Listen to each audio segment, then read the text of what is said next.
Welcome back, literature lovers.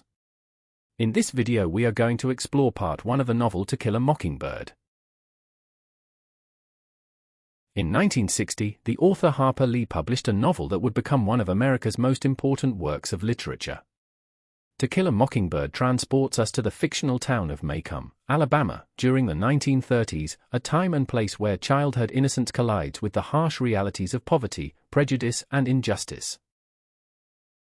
Today, we'll explore part 1 of this masterpiece, examining how Harper Lee establishes her setting, introduces unforgettable characters, and begins weaving together the themes that make this novel a timeless classic.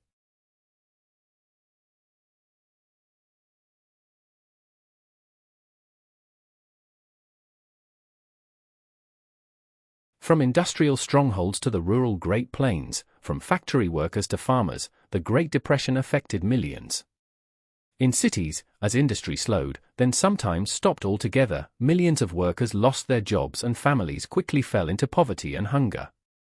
In rural areas, farmers suffered still more. In some parts of the country, prices for crops dropped so much that farmers could not earn enough to pay their mortgages, losing their farms to foreclosure. In addition, in the area of the Great Plains, one of the worst droughts in history left the land barren and unfit for growing even minimal food to survive on. The story of To Kill a Mockingbird unfolds during this time of the Great Depression, when economic hardship, hunger, and a sense of no hope for the future gripped not only America but across the globe.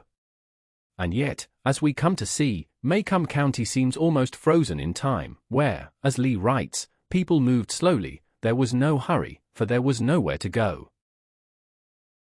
Lee's Maycomb is more than just a setting, it's a character itself. The town represents the Old South, where social hierarchies run deep and change comes slowly. Notice how Lee describes it as tired and old, suggesting that it is a place resistant to progress and almost disconnected from the world around it. This is the era of Jim Crow laws.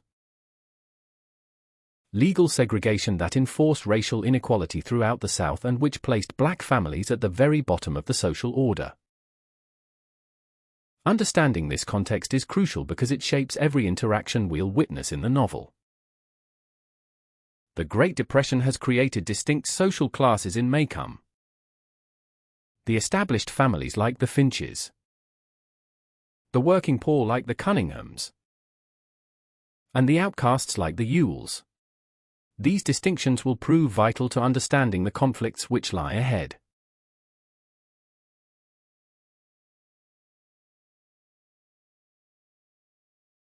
Our story is narrated by Scout Finch, looking back on her childhood in Maycomb with the wisdom of what is now her adulthood. This dual perspective, child experiencing, adult reflecting, is one of Lee's most powerful literary choices.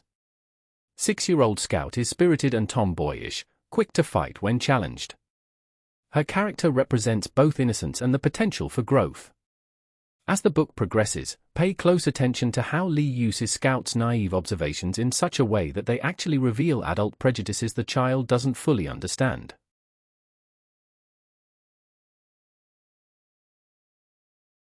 Jem, who is 4 years older than Scout, serves as Scout's protector and guide.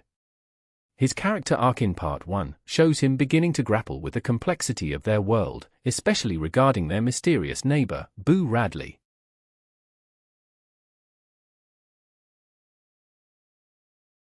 Atticus Finch emerges as the moral center of Part 1.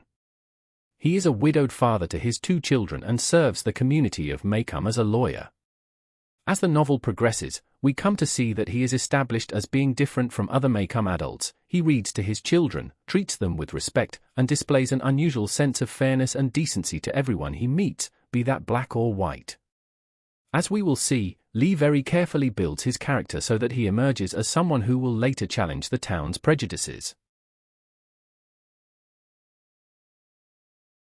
The Radley house dominates Part 1 of the novel, representing fear of the unknown.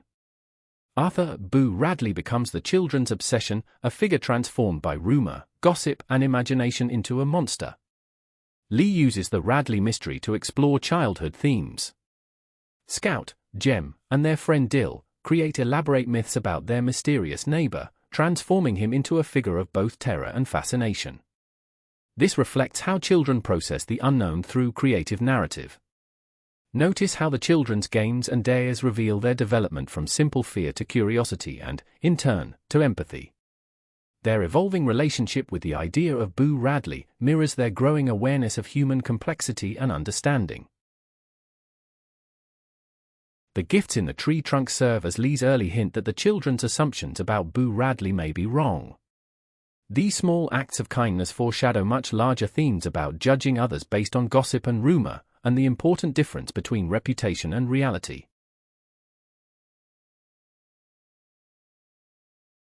Scout's first day of school introduces us to Maycomb's rigid social structure. Through characters like Walter Cunningham and Burrus Ewell, Lee illustrates how economic class determines social position. The Cunninghams represent the respectable poor. They may lack money, but they maintain their dignity and pay their debts, even if only with crops and labor, which, in truth, is all they have.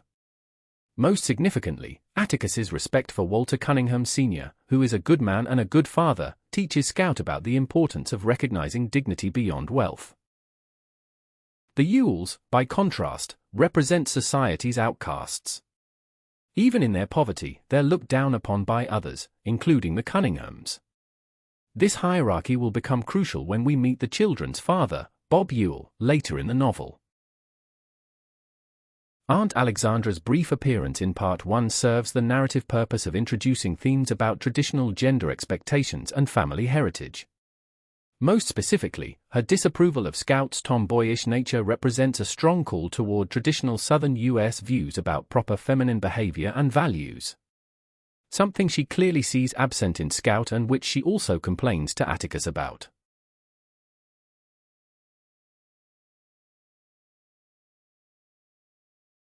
Lee's choice of retrospective narration creates dramatic irony. We sense the adult Scout knows more than she's telling us. This technique is used by Lee to build suspense while allowing for deeper reflection on events from times gone by. Pay attention also to Lee's symbolism.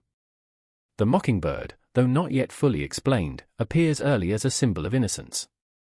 The oak tree where gifts appear represents the bridge between the children's world and Boo's isolation. Lee structures Part 1 around the rhythm of childhood, summer freedom versus school constraints. This pattern reflects the larger theme of innocence fading away as the characters gradually encounter the harsh realities of segregation and injustice. And finally, for now, on this topic, note the author's use of multiple minor characters, for example, Mrs. Dubose, Miss Maudie, and Calpurnia, each one contributing to the creation of a rich community tapestry in Maycomb.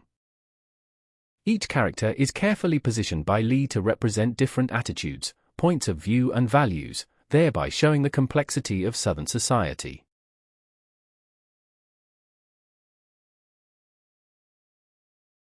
Part 1 masterfully sets up the conflicts to come. The children's fascination with Boo Radley parallels the larger community's tendency to fear and judge what they don't understand.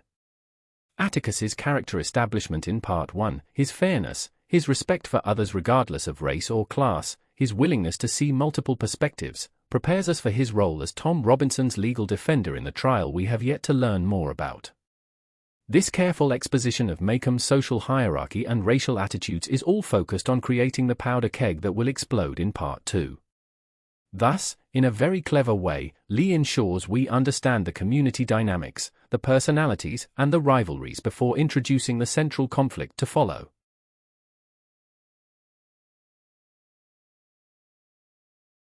Part 1 of To Kill a Mockingbird establishes Harper Lee as a masterful storyteller. Through Scout's eyes, we've entered a world where childhood innocence begins its inevitable encounter with adult complexity. We've seen how setting shapes character, how social structures create conflict, and how an author can use a child's perspective to illuminate adult failures. The foundation is now laid for the moral challenges that will define Part 2. As we move forward in our study, remember these key elements: the power of perspective, the danger of assumptions, and the importance of empathy, themes that make To Kill a Mockingbird as relevant today as it was in 1960. Thank you for your attention. For more videos offering detailed analyses of the world's favorite literature, please like and subscribe.